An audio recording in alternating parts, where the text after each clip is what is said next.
Imagine losing $153,000 for stealing coffee worth only 50 cents.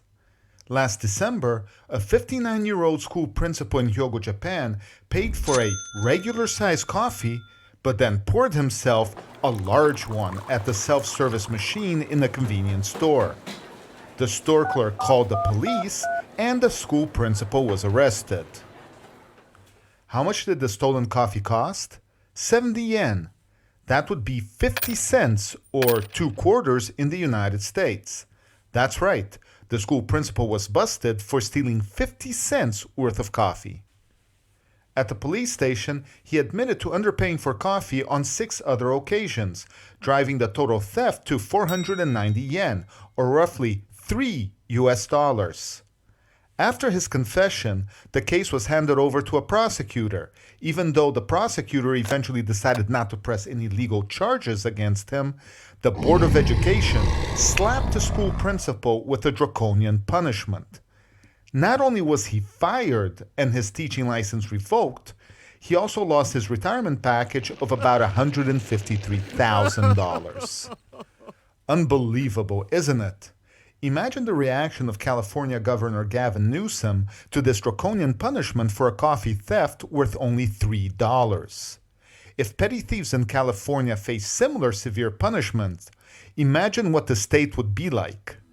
So take me out to California, where the sun is always high, where the streets are paved with gold and no one ever gets old.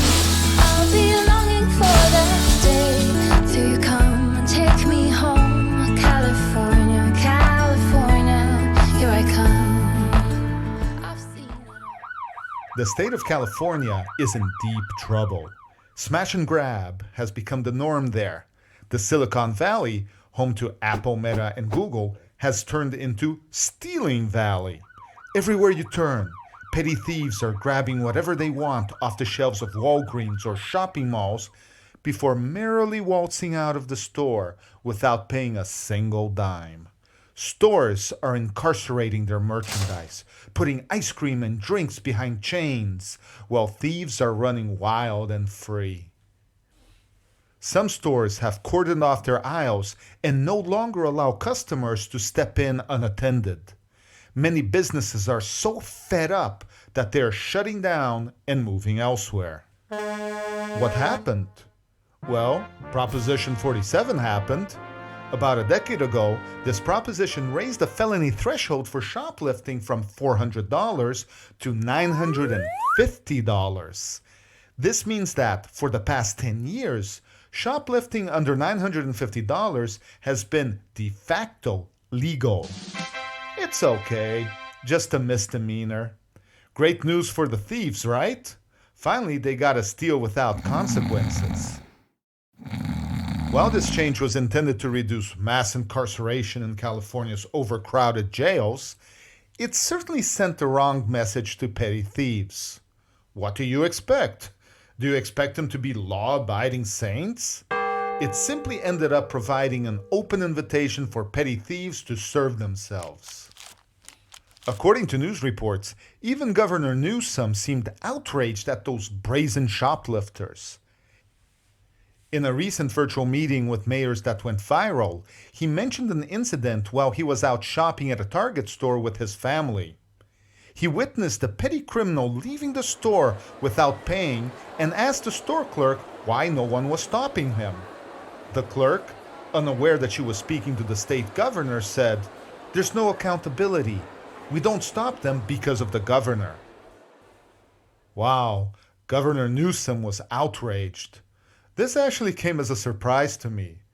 Does he not live in California?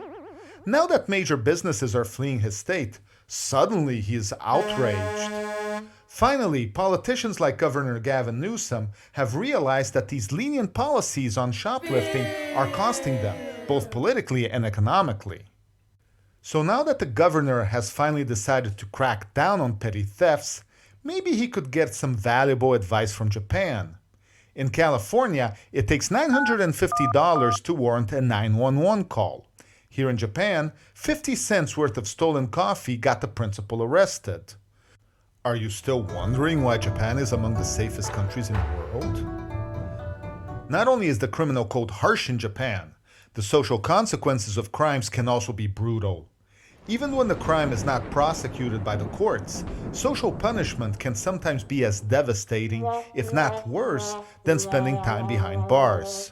Your life could be bulldozed to the ground as a consequence of your offense, as in the case of the school principal. Though the criminal charges against the school principal were eventually dropped, the Board of Education stepped in, dismissed him, and took away both his teaching license and retirement package. Such a harsh sentence virtually put an end to the principal's professional life. Many in Japan question if such a punishment is disproportionate to the offense, but drawing on precedent, the Board of Education defended their decision, stressing that repeated thefts result in dismissal.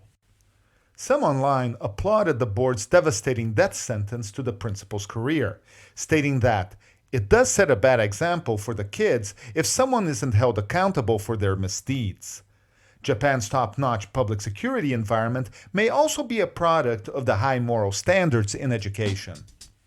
Educators are expected to be role models and should walk the walk, not just talk the talk.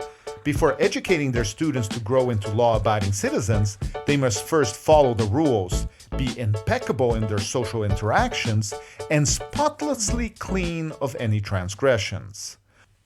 Obviously, the principal failed miserably and got completely screwed. Speaking of high moral standards in education, imagine if the same Japanese standards had been applied to Claudine Gay, the disgraced former Harvard president. Would she have managed to continue teaching there? Probably not. Had Claudine Gay been president of any Japanese university, would she still have been able to allegedly plagiarize her way up the academic ladder? Based on the fate of the school principal in Hyogo, the answer is crystal clear. Such high moral standards in Japan are not only applied to teachers, but also administrators. Upon learning about the theft, the Board of Education immediately apologized to the public and removed the principal. In stark contrast, the Harvard Corporation backed Gay and tried to sweep her so-called duplicative language cases under the rug. Their law firm even threatened to sue the newspaper that first disclosed Gay's questionable academic behavior. All being said, the merciless verdict of the Hyogo Board of Education was obviously disproportionate to the school principal's offense. It does not seem fair that after serving the public his entire life, he lost everything overnight for a few missteps. He certainly should be penalized for his crime, but ostracizing him just a year before his retirement is just too radical and cruel. This draconian punishment may ensure a safe society, but certainly not a fair one. Maybe over-punishment is just as undesirable as under-punishment. What do you think? Let us know in the comments below. Thank you for watching. See you next time.